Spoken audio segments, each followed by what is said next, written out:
बिस्मिल्लाहिर्रहमानिर्रहीम।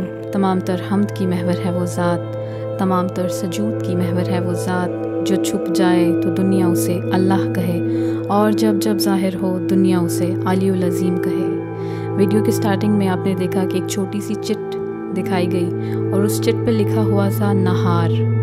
नहार फ़ारसी ज़बान का लफ्ज़ है और जिसके मायने है दोपहर का खाना।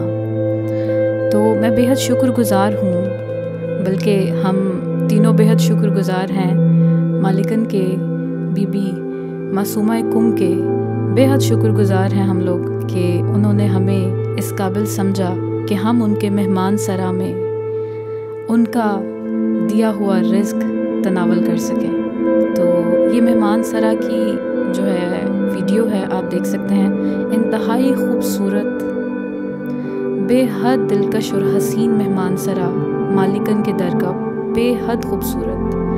आप लोग देख सकते हैं कि यहाँ की एक एक चीज़, यहाँ रखी हुई एक एक चीज़, चाहे वो चेयर हो, चाहे वो टेबल हो या क्रॉकरी हो या यहाँ पर दिया गया लंगर हो, वो बेहद पुरकशिश, एक अलग ही बात है। यहाँ पर आप देख सकते हैं कि यहाँ पर एक अलग ही रूहानियत महसूस होती है कि वाकई महसूस होता है कि ये मालिकन के दर से लाया गया लंगर है। तो हम बेहद शुक्रगुज़ार हैं कि हम जैसे गुनाहगारों, हम जैसे हकीरों को भी मालिकन ने इस काबिल समझा कि हम उनके दर का लंगर खा सकें। तो मेरी दुआ है कि जितने भी मवालियान हैदर करार हैं उनको भी मालिकन ये शर्फ बख्शें।